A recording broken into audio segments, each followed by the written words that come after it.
Hello students, how are you. बच्चों, आज हिंदी की कक्षा में आप सबका स्वागत है। सभी बच्चे अपनी बुक व्याकरण भारती, रफ कॉपी और पेन से लेकर बैठ जाएं और आज का सेशन ध्यानपूर्वक अटेंड करें। बच्चों, आज हमारा पढ़ने का विषय है क्रिया, जिसे इंग्लिश में वर्ब कहते हैं। क्रिया का अर्थ है काम। देखो, यहाँ पर हमें कुछ चित्र दिए गए हैं। पहले हम इन उदाहरणों द्वारा इसे समझने का प्रयास करते हैं। देखो, पहले चित्र में तोता मिर्च खाता है। आगे बारिश हो रही है। नेक्स्ट, बच्चा दौड़ता है। तो बच्चों, इन चित्रों में खाता है, हो रही है, दौड़ता है आदि शब्द हमें काम के होने का बोध करा रही हैं। तो बच्चों, जिन शब्दों से हमें किसी काम के होने का या करने का पता चले उसे क्रिया कहते हैं। तो बच्चों, अब अपनी पुस्तक व्याकरण भारती का पाठ 6 क्रिया का पेज नंबर 47 निकाल लें। यहाँ पर हमें एक पैराग्राफ दिया गया है। हम इस पैराग्राफ को पढ़कर क्रिया के बारे में जानने का प्रयत्न करते हैं। छुट्टियों में मैं अपने माता पिता के साथ जैसलमेर घूमने गया। वहाँ मैंने बहुत से दर्शनीय स्थल देखे। वहाँ मैंने एक किला देखा जो पीले पत्थरों से बना हुआ था। सूर्य की रोशनी में वह सोने की तरह चमक रहा था। वहाँ मैंने ऊँट की सवारी की। ऊँट की सवारी करके मुझे बहुत मज़ा आया।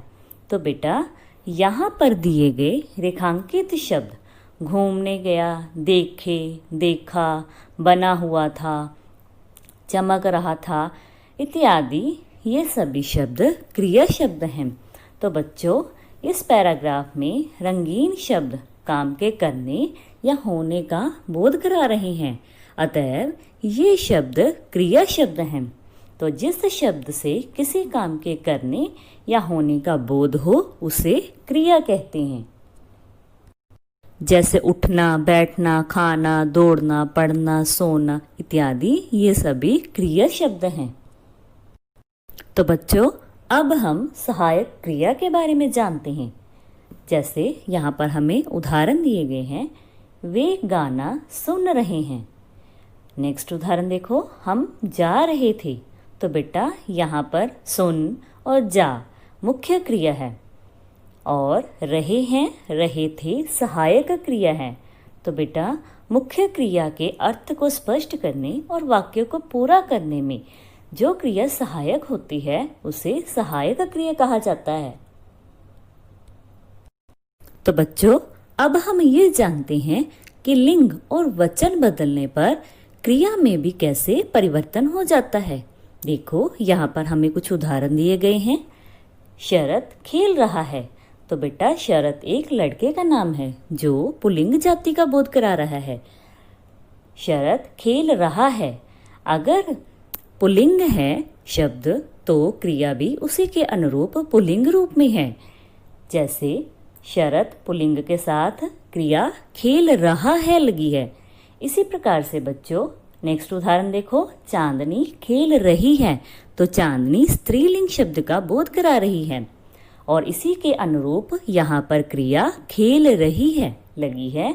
आगे देखो कि वचन का रूप बदलने से क्रिया में कैसे परिवर्तन होता है। जैसे गुब्बारा उड़ रहा है। अब गुब्बारा एक वचन है और उसके अनुरूप क्रिया भी उड़ रहा है एक वचन है।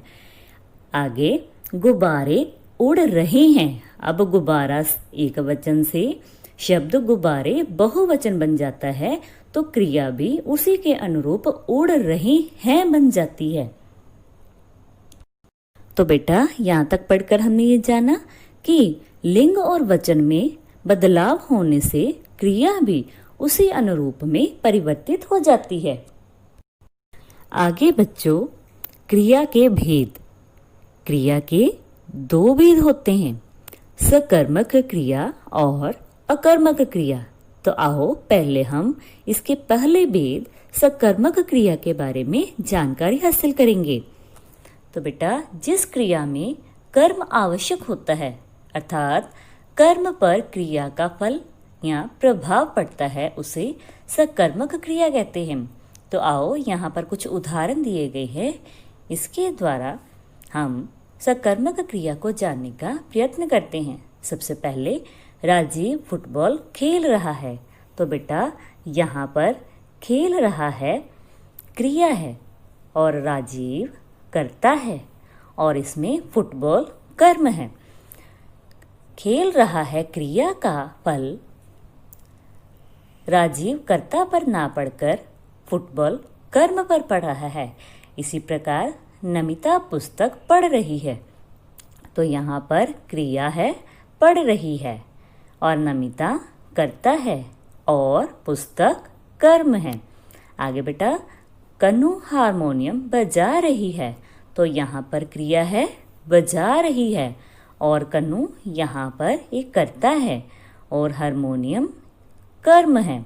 तो बेटा, इन उदाहरणों को पढ़कर हमने ये जाना कि जिस वाक्य में क्रिया का फल कर्म पर पड़ता है उसे सकर्मक क्रिया कहते हैं, या जिस क्रिया में कर्म आवश्यक होता है उसे सकर्मक क्रिया कहा जाता है। सकर्मक क्रिया की पहचान करने के लिए क्या प्रश्न लगाकर वाक्य में इसका उत्तर जानने का प्रयत्न किया जाता है। जैसे राजीव क्या खेल रहा है, तो आपको उत्तर मिलेगा फुटबॉल। तो फुटबॉल क्या है?